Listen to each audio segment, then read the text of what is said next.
Hi hello everyone, welcome to my channel Srushti tutorial for maths. ನಾನು ಇವತ್ತಿನ ದಿನ Karnataka SSLC board exam model paper 3 Kannada medium ಅಲ್ಲಿ ಬರ್ತಕ್ಕಂತಹ 4 ಮತ್ತು 5 ಅಂಕದ ಕ್ವಶನ್ ಅನ್ನ ನಿಮ್ಮ ಜೊತೆ ಡಿಸ್ಕಷನ್ ಮಾಡ್ತಾ ಇದ್ದೀನಿ. ಸೊ ಬನ್ನಿ ಕ್ಲಾಸ್ ಶುರು ಮಾಡೋಣ. ಓಕೆ, 4 ಅಂಕದ ಮೊದಲ 2 ಕ್ವಶನ್ ಅನ್ನ ಹಿಂದಿನ ವಿಡಿಯೋದಲ್ಲಿ ಎಕ್ಸ್ಪ್ಲೇನ್ ಮಾಡಿದ್ದೀನಿ. ಸೊ ದಯವಿಟ್ಟು ಯಾರು ಆ ವಿಡಿಯೋ ನೋಡಿಲ್ವೋ ದಯವಿಟ್ಟು ವಿಡಿಯೋ ನೋಡಿ ಅಂತ ಹೇಳ್ತಾ ನೆಕ್ಸ್ಟ್ ಮುಂದುವರೆದು 36ನೇ ಕ್ವಶನ್ ಬಂದ್ಬಿಟ್ಟು ಪ್ರಮೇಯಗಳಿಗೆ ಸಂಬಂಧಪಟ್ಟಿದ್ದು. ತ್ರಿಭುಜದಲ್ಲಿ ಬರುವಂತ ಪ್ರಮೇಯಗಳಲ್ಲಿ 2 ಆಪ್ಷನ್ ಕೊಟ್ಟಿದ್ದಾರೆ. ಸೊ 2 ಪ್ರಮೇಯಗಳಲ್ಲಿ ಮೊದಲನೇ ಪ್ರಮೇಯವನ್ನು ನಾವು ಎಕ್ಸ್ಪ್ಲೇನ್ ಮಾಡೋದಾದ್ರೆ, ಮೊದಲನೇ ಪ್ರಮೇಯ ಹೇಳುತ್ತೆ 2 ತ್ರಿಭುಜಗಳಲ್ಲಿ ಅನುರೂಪ ಕೋನಗಳು ಸಮವಾದರೆ ಅವುಗಳ ಅನುರೂಪ ಬಾಹುಗಳ ಅನುಪಾತಗಳು ಸಮ. ಆದ್ದರಿಂದ ಆ 2 ತ್ರಿಭುಜಗಳು ಸಮರೂಪವಾಗಿರುತ್ತವೆ ಎಂದು ಸಾಧಿಸಿ ಅಂತ ಕೊಟ್ಟಿದ್ದಾರೆ. ಓಕೆನಾ? ಸೊ ನೋಡಿ, ಆ ಪ್ರಮೇಯ ಹೇಳುವ ಹಾಗೆ ತ್ರಿಭುಜ ABC ಮತ್ತು ತ್ರಿಭುಜ DEF ಗಳಲ್ಲಿ ಕೋನ A ಇಸ್ ಈಕ್ವಲ್ ಟು ಕೋನ D, ಹಾಗೇನೆ ಕೋನ B ಇಸ್ ಈಕ್ವಲ್ ಟು ಕೋನ F ಮತ್ತು ಕೋನ C ಇಸ್ ಈಕ್ವಲ್ ಟು ಕೋನ F. ಅಂದ್ರೆ 3 ಅನುರೂಪ ಕೋನಗಳು ಸಮ ಅಂತ ಹೇಳಿ ಕೊಟ್ಟಿದ್ದಾರೆ. ಸೊ ಅದನ್ನು ನಾವು ದತ್ತ ಅಂತ ತಗೊಳ್ತೀವಿ. ಅದರ ಜೊತೆಗೆ ಚಿತ್ರವನ್ನ ಬಿಡಿಸ್ಬೇಕು. ಇದಾದ ನಂತರ ಸಾಧನೆಯ ನೀವು ಪ್ರೂವ್ ಮಾಡ್ಬೇಕಾಗಿರೋದು ಏನಪ್ಪಾ ಅಂದ್ರೆ, ಈ 2 ತ್ರಿಭುಜಗಳಲ್ಲಿ ಅನುರೂಪ ಬಾಹುಗಳು ABಗೆ DE ಆಗತ್ತೆ, BCಗೆ EF, ACಗೆ DF ಇವೆರಡು ಸಮಾನುಪಾತದಲ್ಲಿರುತ್ತವೆ ಮತ್ತು ತ್ರಿಭುಜ ABC ಅನುರೂಪ ತ್ರಿಭುಜ DEF ಅಂತೇಳಿ ಸಾಧನೆ ನಾವು ಮಾಡಬೇಕಾಗಿರೋದು. ಅದನ್ನು ನಾವು ಸಾಧನೀಯ ಅಂತ ತಗೊಳ್ತೀವಿ. ಓಕೆನಾ?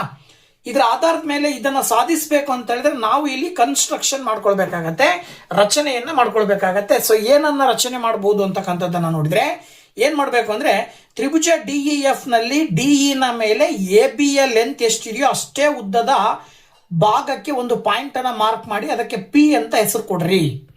ಹಾಗೇನೆ AC ಎಷ್ಟೇ ಉದ್ದದ ಒಂದು ಭಾಗವನ್ನ DF ನಲ್ಲಿ ಪಾಯಿಂಟ್ ಮಾರ್ಕ್ ಮಾಡಿ ಅದಕ್ಕೆ Q ಅಂತ ಹೆಸರು ಕೊಡ್ರಿ. ಈಗ P ಮತ್ತೆ Q ಅನ್ನ ಜಾಯಿನ್ ಮಾಡ್ರಿ. ಈಗ ಇದೇನಾಗಿರುತ್ತೆ ಅಂದ್ರೆ DP ಮತ್ತೆ AB ಸಮ, AC ಮತ್ತೆ DQ ಸಮ ಆಗೋ ರೀತಿಯಲ್ಲಿ ರಚನೆ ಮಾಡ್ಕೊಂಡಿದೀವಿ ನಾವು.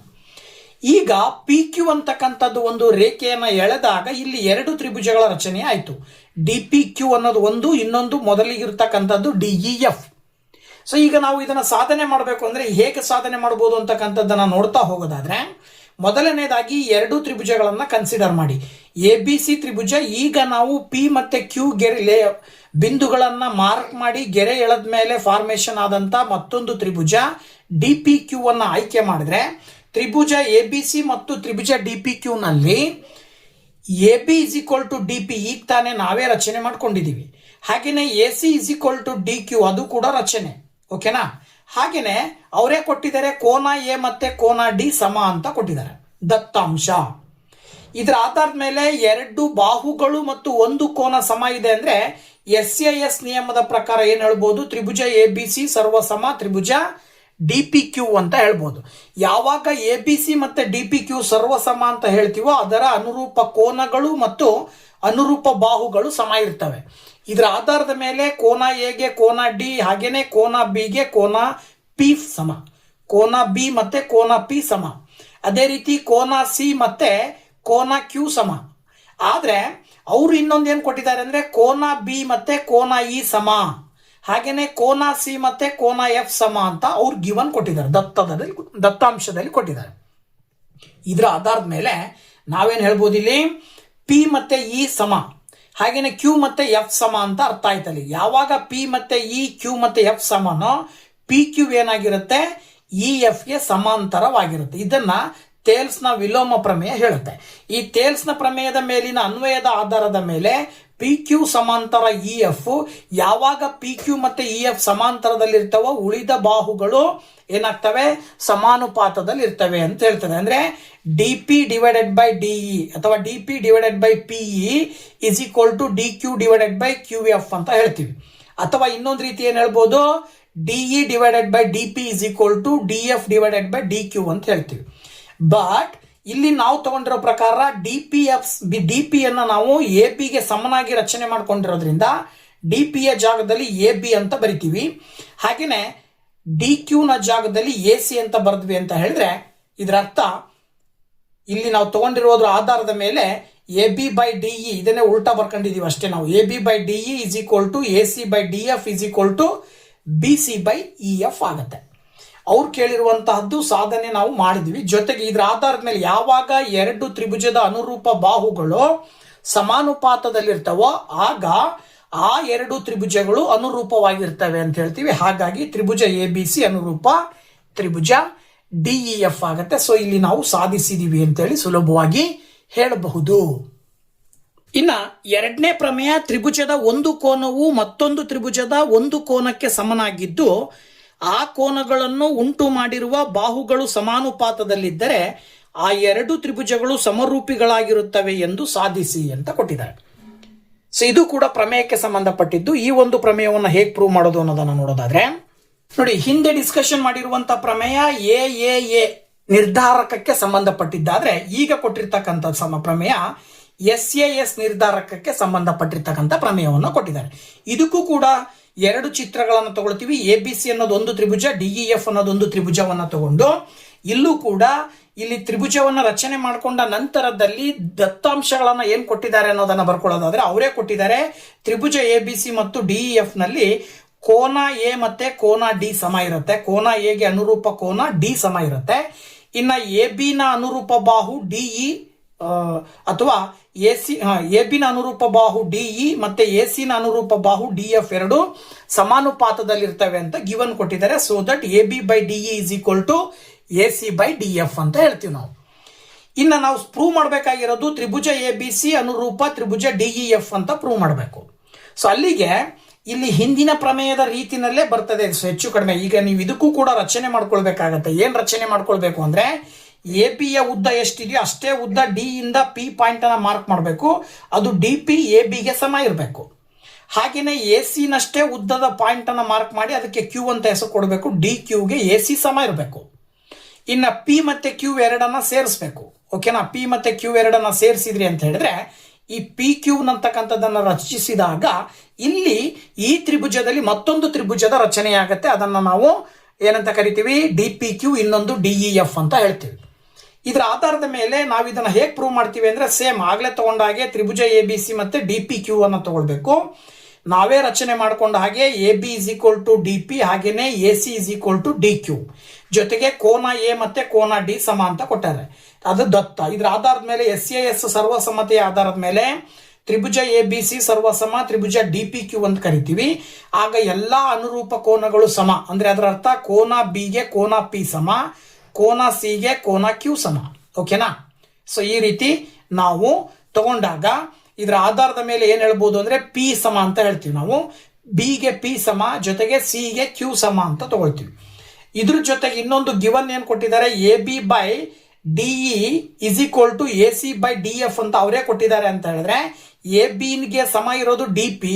So D P by DE is equal to A C ಅಂದ್ರೆ D Q by D F. ಇದ್ರ ಜೊತೆಗೆ ಇದರ ಆಧಾರದ ಮೇಲೆ ಯಾವಾಗ ಅನುರೂಪ ಬಾಹುಗಳು ಸಮಾನುಪಾತದಲ್ಲಿರ್ತವೋ ಆಗ ಪಿ ಕ್ಯೂ ಎನ್ನುವಂತ ರೇಖೆಯು ಒಂದು ಬಾಹು ಇ ಎಫ್ ಗೆ ಸಮಾಂತರದಲ್ಲಿರುತ್ತದೆ ಅಂತ ಹೇಳ್ತೀವಿ. ಇದು ಥೇಲ್ಸ್ನ ವಿಲೋಮದ ಪ್ರಮೇಯ ಹೇಳುತ್ತೆ. ಈ ಥೇಲ್ಸ್ನ ವಿಲೋಮ ಪ್ರಮೇಯದ ಆಧಾರದ ಮೇಲೆ ಪಿ ಕ್ಯೂ ಸಮಾಂತರ ಇ ಎಫ್ ಅಂತ ಹೇಳ್ತೀವಿ. ಯಾವಾಗ ಇವೆರಡು ಸಮಾಂತರವಾಗಿರ್ತಾವೋ ಅನುರೂಪ ಕೋನಗಳು ಸಮ ಎನ್ನುವ ಒಂದು ಆಧಾರದ ಮೇಲೆ ಕೋನ ಪಿ ಮತ್ತೆ ಕೋನ ಇ ಸಮ ಇರುತ್ತೆ, ಕೋನ ಕ್ಯೂ ಮತ್ತೆ ಕೋನ ಎಫ್ ಸಮ ಇರುತ್ತೆ. ಈ ಎರಡು ಕೋನಗಳು ಸಮ ಅಂತ ಹೇಳಿದ್ರೆ ನಾವೀಗ ಆಲ್ರೆಡಿ ಬಿ ಮತ್ತೆ ಪಿ ಸಮ ಅಂತ ಹೇಳಿದೀವಿ. ಪಿ ಮತ್ತೆ ಇ ಸಮ ಅಂದ್ರೆ ಇದರ ಅರ್ಥ ಬಿ ಅಂಡ್ ಇ ಈಕ್ವಲ್ ಅಂತ ಹೇಳ್ತೀವಿ. ಕೋನ ಬಿ ಇಸ್ ಈಕ್ವಲ್ ಟು ಕೋನ ಇ. ಅದೇ ರೀತಿ ಸಿ ಗೆ ಕ್ಯೂ ಈಕ್ವಲ್, ಹಾಗೆ ಕ್ಯೂ ಗೆ ಎಫ್ ಈಕ್ವಲ್ ಅಂದ್ರೆ ಸಿ ಗೆ ಎಫ್ ಈಕ್ವಲ್ ಅಂತ ಹೇಳ್ತೀವಿ. ಈಗ ಅಲ್ಲಿಗೆ ಕೋನ ಎ ಮತ್ತೆ ಕೋನ ಡಿ ಸಮ ಅಂತ ಮುಂಚೆನೆ ಹೇಳಿದ್ದಾರೆ. ಈಗ ನಾವು ಕೋನ ಬಿ ಮತ್ತೆ ಕೋನ ಇ ಸಮ ಅಂತ ಹೇಳ್ತಾ ಇದೀವಿ, ಕೋನ ಸಿ ಕೋನ ಎಫ್ ಸಮ ಅಂತ ಹೇಳ್ತಾ ಇದೀವಿ. ಅಂದ್ರೆ ಈಗ ಇಲ್ಲಿ ತ್ರಿಭುಜ ಎ ಬಿ ಸಿ ಮತ್ತೆ ಡಿಇ ಎಫ್ ಗಳಲ್ಲಿ ಕೋನ ಎ ಇಸ್ ಈಕ್ವಲ್ ಟು ಕೋನ ಡಿ, ಕೋನ ಬಿ ಇಸ್ ಈಕ್ವಲ್ ಟು ಕೋನ ಇ, ಹಾಗೇನೆ ಕೋನ ಸಿ ಇಸ್ ಈಕ್ವಲ್ ಟು ಕೋನ ಎಫ್ ಆಗಿರೋದ್ರಿಂದ ತ್ರಿಭುಜ ಎ ಬಿ ಸಿ ಅನುರೂಪ ತ್ರಿಭುಜ ಡಿಇ ಎಫ್ ಅಂತ ಹೇಳ್ಬೋದು ಎ ಸಮರೂಪತೆಯ ನಿಯಮದ ಆಧಾರದ ಮೇಲೆ. ಓಕೆನಾ? ಹಾಗೆ 37ನೇ ಕ್ವಶನ್ ಬಂದ್ಬಿಟ್ಟು ತ್ರಿಕೋನಮಿತಿಯ ಅನ್ವಯದ ಪಾಠಕ್ಕೆ ಸಂಬಂಧಪಟ್ಟಂತೆ ಕೊಟ್ಟಿದ್ದಾರೆ. ಸೊ ಈ ಒಂದು 37ನೇ ಕ್ವಶನ್ ಅನ್ನ ನೋಡೋದಾದ್ರೆ ಏನ್ ಹೇಳುತ್ತೆ ಕ್ವಶನ್ ನೋಡಿ. ಇಲ್ಲಿ ಚಿತ್ರದಲ್ಲಿ ತೋರಿಸಿರುವಂತೆ ಒಂದು ನೇರ ಹೆದ್ದಾರಿಯು ಗೋಪುರದ ಪಾದಕ್ಕೆ ದಾರಿಯಾಗಿದೆ. ಇದು ಗೋಪುರದ ತುದಿಯಲ್ಲಿ ನಿಂತಿರುವ ವ್ಯಕ್ತಿಯೊಬ್ಬರು ಗೋಪುರ ಪಾದದಿಂದ ಏಕರೂಪ ಜವದಲ್ಲಿ ಬರುತ್ತಿರುವ ಕಾರೊಂದನ್ನು ಸಿ ಬಿಂದುವಿನಲ್ಲಿ 60 ಡಿಗ್ರಿ ಅವನತ ಕೋನದಲ್ಲಿ ನೋಡುತ್ತಾರೆ. ಹಿಂಗೆ ಬರ್ತಾ ಇರೋದು, ಹೀಗೆ ಬರಬೇಕಾದ್ರೆ ಸಿ ಬಿಂದುವಿನಲ್ಲಿದ್ದಾಗ ಆ ವ್ಯಕ್ತಿಗೆ ಕಾರ್ ಕಾಣುತ್ತೆ. ಆಗ ಇಲ್ಲಿ ಒಂದು ಅವನತ ಕೋನ ರಚನೆ ಆಗುತ್ತೆ. ಅದು 60 ಡಿಗ್ರಿ, ಅಂದರೆ ಈ ಕೋನ 60 ಡಿಗ್ರಿ ಅಂತ ಅರ್ಥ ಅಲ್ಲಿಗೆ. ಓಕೆನಾ? ಹಾಗೇನೆ ಮತ್ತೇನೋ 6 ಸೆಕೆಂಡುಗಳ ನಂತರ ಅವರು ಬಿ ಬಿಂದುವಿನಲ್ಲಿ ಕಾರನ್ನು ನೋಡಿದಾಗ ಅವನತ ಕೋನವು 30 ಡಿಗ್ರಿ ಆಗಿರುತ್ತದೆ. ಈಗ ಇಲ್ಲಿಂದ 6 ಸೆಕೆಂಡಿನ ನಂತರ ಕಾರು ಬಿ ಪಾಯಿಂಟಿಗೆ ಬಂದಿದೆ. ಈ ಬಿ ಪಾಯಿಂಟಲ್ಲಿ ಬಂದ ಮೇಲೆ 6 ಸೆಕೆಂಡಿನ ನಂತರ ಕೋನ 30 ಡಿಗ್ರಿಯ ರಚನೆ ಆಯಿತು. ಅಂದರೆ ಇದು ಕೂಡ 30 ಡಿಗ್ರಿ ಇರುತ್ತೆ ಅಂತ ಅರ್ಥ. ಅಲ್ಲಿಗೆ ಅವ್ರು ಏನು ಕೇಳಿದ್ದಾರೆ, ಗೋಪುರದ ಪಾದದಿಂದ ಕಾರು ಬಿ ಬಿಂದುವನ್ನು ತಲುಪಲು ತೆಗೆದುಕೊಳ್ಳುವ ಸಮಯವನ್ನು ಕಂಡುಹಿಡಿಯಿರಿ. ಇಲ್ಲಿಗೆ ಬರಲಿಕ್ಕೆ ಎಷ್ಟು ಸಮಯ ತಗೊಳುತ್ತೆ ಅನ್ನೋದನ್ನು ಕಂಡುಹಿಡಿಯಿರಿ ಅಂತ ಕೊಟ್ಟಿದ್ದಾರೆ. ಜೊತೆಗೆ ಗೋಪುರದ ಎತ್ತರ ಬಂದ್ಬಿಟ್ಟು 30 ಮೀಟರ್ ಆಗಿತ್ತು ಅಂದರೆ ಗೋಪುರದ ತುದಿ ಮತ್ತು ಈ ಗೋಪುರದ ತುದಿಯಿಂದ ಬಿ ಬಿಂದುವಿನ ನಡುವಿನ ಅಂತರ ಅಂದರೆ AB ಕಂಡುಹಿಡಿಯಿರಿ ಅಂತ ಕೊಟ್ಟಿದ್ದಾರೆ. ಸೊ ಇದನ್ನು ಹೇಗೆ ಮಾಡ್ಬೋದು ಅನ್ನೋದನ್ನ ನೋಡೋದಾದ್ರೆ ನೋಡಿ, ಅವರೇ ಹೇಳಿರುವ ಹಾಗೆ ಈ ಒಂದು ಚಿತ್ರವನ್ನು ನೋಡಿದಾಗ ಈ ಕೋನ 60 ಡಿಗ್ರಿ ಇರುತ್ತೆ, ಈ ಕೋನ 30 ಡಿಗ್ರಿ ಇರುತ್ತೆ. AD ಅಂತಕ್ಕಂಥದ್ದು ಗೋಪುರದ ಎತ್ತರ ಆಗಿರುತ್ತೆ. ಈ ಗೋಪುರ ಪಾದದಿಂದ ಕಾರು ಸಿ ಬಿಂದುವಿಗೆ ಬಂದಾಗ ಆ ವ್ಯಕ್ತಿಯ ಕಾರನ್ನು ನೋಡ್ತಾನೆ. 6 ಸೆಕೆಂಡಿನ ನಂತರ ಸಿ ನಿಂದ ಬಿಗೆ ಕಾರ್ ತಲುಪಿದೆ. ಓಕೆನಾ? ಈಗ ನಾವು ಮೊದಲನೇದಾಗಿ ಒಂದೊಂದಾಗಿ ತಗೊಳ್ತಾ ಹೋದ್ರೆ, ಮೊದಲನೇದಾಗಿ ನಾವು CD ಯ ಮೆಜರ್ಮೆಂಟ್ ಅನ್ನು ತಗೊಳ್ಳೋಣ.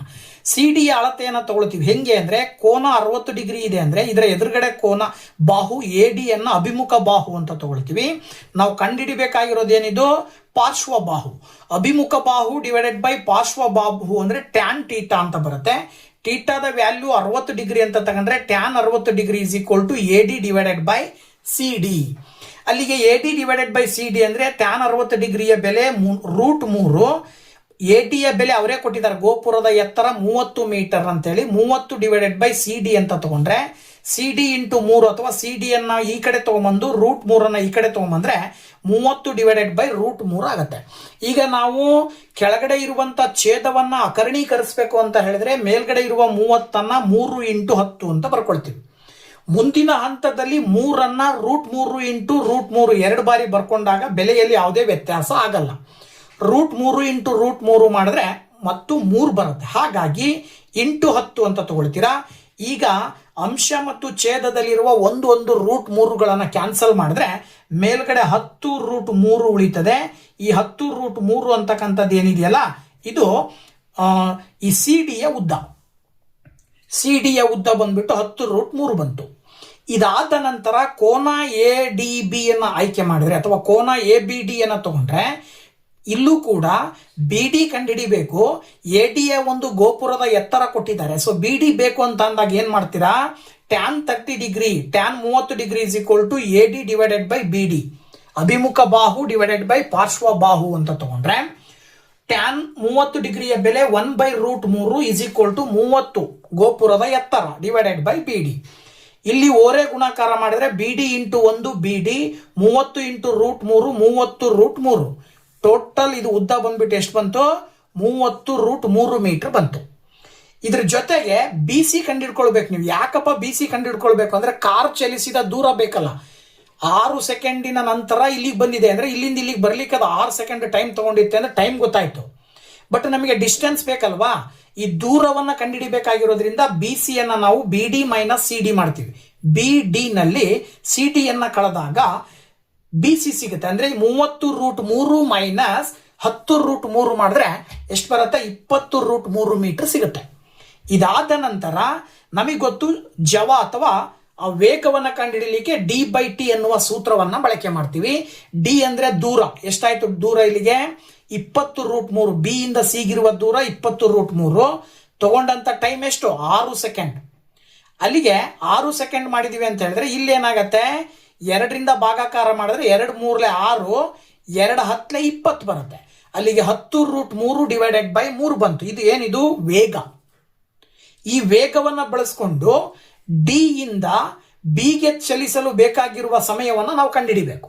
ಈಗ ಇಲ್ಲಿಂದ ಇಲ್ಲಿಗೆ ತಗೊಂಡ ಸಮಯ ನಮಗೆ ಗೊತ್ತಿದೆ 6 ಸೆಕೆಂಡ್. ಅವ್ರು ಕೇಳಿರೋದು ಇಲ್ಲಿಂದ ಇಲ್ಲಿಗೆ ಬರಕ್ಕೆ ಎಷ್ಟು ಟೈಮು ಅಂತ. ಇಲ್ಲಿಂದ ಇಲ್ಲಿಗೆ ಬರಕ್ಕೆ 6 ಸೆಕೆಂಡ್ ಅಂದ್ರೆ ಇನ್ನ ಸಿ ಇಂದ ಡಿ ಅಥವಾ ಡಿ ಇಂದ ಸಿ ಬರೋ ಟೈಮ್ ಅನ್ನ ನಾವು ಕಂಡುಹಿಡ್ಕೊಳ್ಬೇಕು. ಅಲ್ಲಿಗೆ V is equal to D by T ಸೂತ್ರವನ್ನ ಅದಕ್ಕೂ ಕೂಡ ಬಳಕೆ ಮಾಡಿದ್ರೆ ಡಿಸ್ಟೆನ್ಸ್ ಬಂದ್ಬಿಟ್ಟು ದೂರ ಸಿ ಡಿ ಯ ದೂರ ನಮಗೆ ಸಿಕ್ಕಿದೆ ಎಷ್ಟು 10√3 ಅಲ್ಲ, ಆಕ್ಚುಯಲ್ ಆಗಿದು ಟೋಟಲ್ ತಗೊಂಡ್ಬಿಡೋಣ ನಾವು. ಡಿ ಇಂದ ಬಿಗೆ ಎಷ್ಟು ಟೈಮ್ ತಗೊಂಡು ಟೋಟಲ್ ಅಂತ ಅಂದಾಗ ಡಿ ಇಂದ ಬಿಗಿರುವ ದೂರ 30√3, ಇನ್ನು ವೇಗ ಬಂದ್ಬಿಟ್ಟು 10√3 divided by 3 is equal to ಇದನ್ನ ಇಂಟು ಮಾಡಿ ಬರ್ಕೊಂಡ್ರೆ 30√3 ಇಂಟು 3 ಡಿವೈಡೆಡ್ ಬೈ 10√3 ಆಗತ್ತೆ. ಅಂಶ ಮತ್ತು ಛೇದಗಳ ಅದಲು ಬದಲಾಗತ್ತೆ. ವ್ಯತ್ಕ್ರಮ ವಿಧಾನದಲ್ಲಿ ಬರ್ದಿದ್ದೀವಿ ನಾವು. ಈಗ ನೀವಿಲ್ಲಿ ಏನ್ ಮಾಡ್ಬೋದು, √3 ಕ್ಯಾನ್ಸಲ್ ಮಾಡ್ಬೋದು. 10 1 10 3 30 ಕ್ಯಾನ್ಸಲ್ ಮಾಡ್ಬೋದು. 3 ಮತ್ತು 3 ಗುಣಾಕಾರ ಮಾಡಿದ್ರೆ 9 ಬರುತ್ತೆ. ಇದರ ಅರ್ಥ ಆ ಒಂದು ಕಾರು ಗೋಪುರದ ಪಾದದಿಂದ ಬಿಗೆ ತಲುಪಲು ತೆಗೆದುಕೊಂಡ ಸಮಯ 9 ಸೆಕೆಂಡು ಅಂತ. ಅಂದ್ರೆ ಇದೊಂದಾಯ್ತಲ್ವಾ. ನೆಕ್ಸ್ಟ್ ಏನ್ ಕಂಡುಹಿಡಿಬೇಕು ಅಂದ್ರೆ ಗೋಪುರದ ತುದಿಯಿಂದ ಬಿ ಬಿಂದುವಿಗೆ ಇರುವ ದೂರ, ಇಲ್ಲಿಂದ ಇಲ್ಲಿಗಿರುವ ದೂರ ಎ ಬಿ ಅನ್ನ ಕಂಡುಹಿಡಿಬೇಕು. ಎ ಬಿ ಬೇಕು ಅಂತ ಹೇಳಿದ್ರೆ ಎ ಬಿ ಅನ್ನೋದು ವಿಕರ್ಣ ಆಗತ್ತೆ. ಇಲ್ಲಿ ಈ ಒಂದು ಟೀಟಾವನ್ನ ಕನ್ಸಿಡರ್ ಮಾಡಿದ್ರೆ ಈ ಕೋನ 90 ಡಿಗ್ರಿ ಇದೆ. ಎ ಬಿ ಡಿ ತ್ರಿಭುಜದಲ್ಲಿ ಎ ಬಿ ಅನ್ನೋದು ವಿಕರ್ಣ ಆಗತ್ತೆ. ವಿಕರ್ಣದ ಬೆಲೆ ಕಂಡುಹಿಡಿಬೇಕು. ಎ ಡಿ ಅಂತಕ್ಕಂಥದ್ದು ಅಭಿಮುಖ ಬಾಹು, ಅಭಿಮುಖ ಬಾಹುವಿನ ಎತ್ತರ ಗೊತ್ತು. ಅಭಿಮುಖ ಬಾಹು ಡಿವೈಡೆಡ್ ಬೈ ವಿಕರ್ಣ ಅಂತ ಹೇಳಿದ್ರೆ ಸೈನ್ ಟೀಟಾವನ್ನ ತಗೊಳ್ಬೇಕು. ಆಗ ಸೈನ್ ಟೀಟಾ ತಗೊಂಡ್ರಿ ಅಂದ್ರೆ ಸೈನ್ 30 ಡಿಗ್ರಿಯ ಬೆಲೆ ಬಂದು 2ನೇ ಒಂದು ಬರುತ್ತೆ. A D by A B ಅಂತ ಹೇಳಿದ್ರೆ ಎ ಡಿ ಯ ಬೆಲೆ 30, ಎ ಬಿ ಯನ್ನ ಕಂಡುಹಿಡಿಬೇಕು. ಓರೆ ಗುಣಾಕಾರ ಮಾಡಿದ್ರೆ A B into 1 A B, 2 into 30 ಮಾಡಿದ್ರೆ 60 ಮೀಟರ್ ಬರುತ್ತೆ. ಈ 60 ಮೀಟರ್ ಅನ್ನೋದೇನಿದೆ ಇದು ಗೋಪುರದ ತುದಿಯಿಂದ ಬಿಗೆ ಇರುವ ದೂರ ಅಂತ ಹೇಳ್ಬೋದು ನಾವು. ಓಕೆನಾ.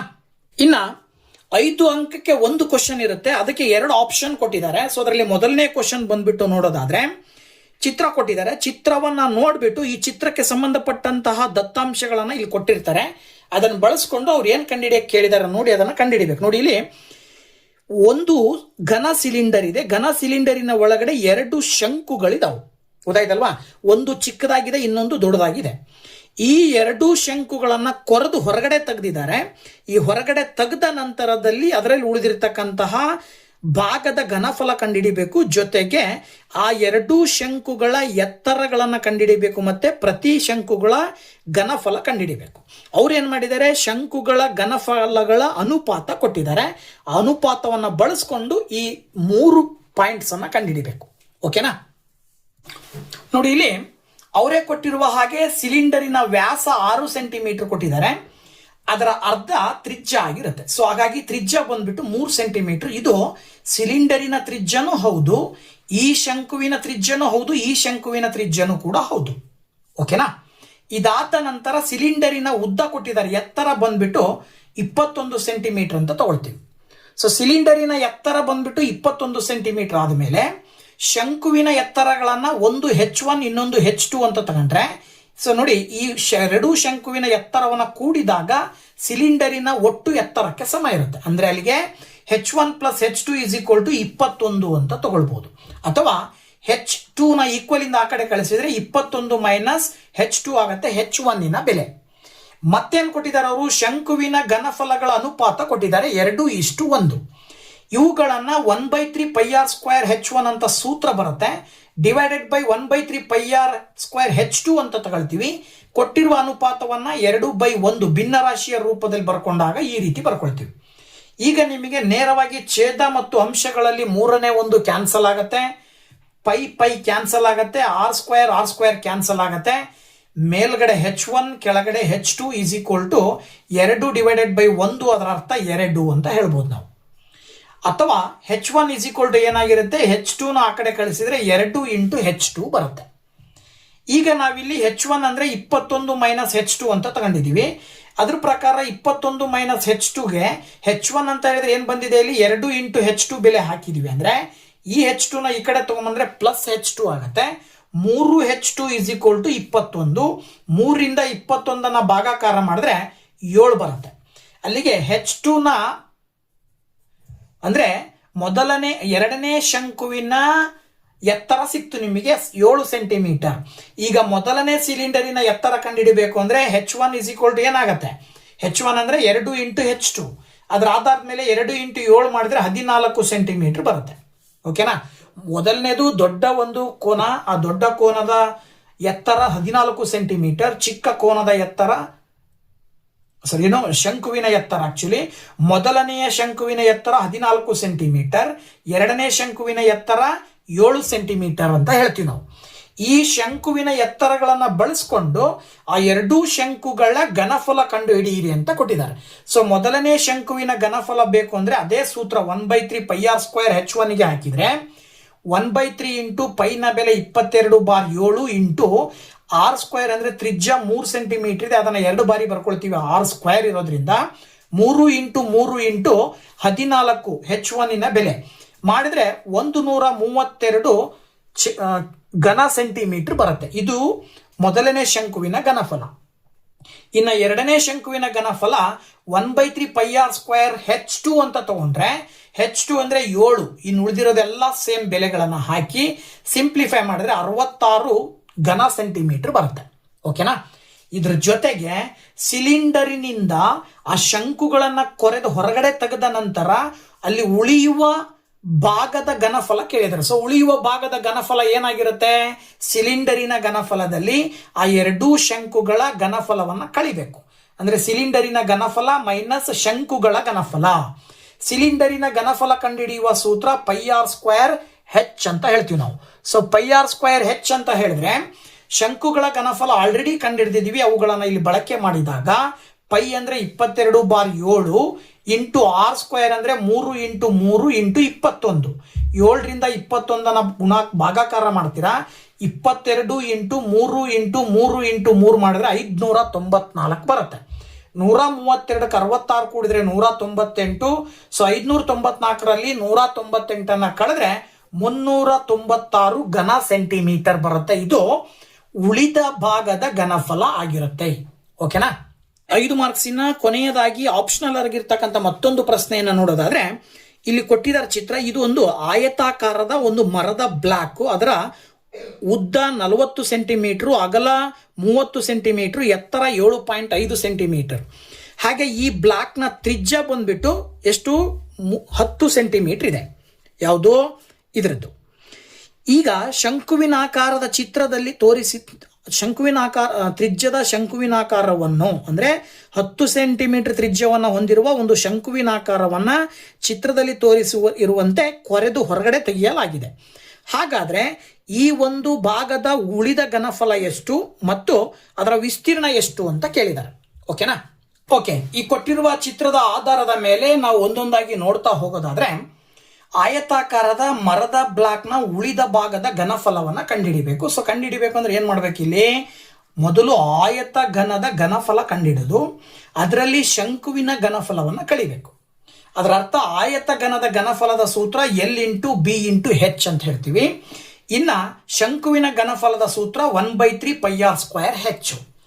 ಇಲ್ಲಿ ನಾವು ಬೆಲೆಗಳನ್ನ ಹಾಕಿದಾಗ ಲೆಂತ್ ಅಂತ ಹೇಳಿದ್ರೆ ಉದ್ದ 40, ಅಗಲ 30, ಎತ್ತರ 7.5. ಅದ್ರ ಪ್ರಕಾರ 40 × 30 × 7.5 ಸುಲಭ ರೂಪದಲ್ಲಿ ಬರೆದ್ರೆ 9,000 ಬರುತ್ತೆ.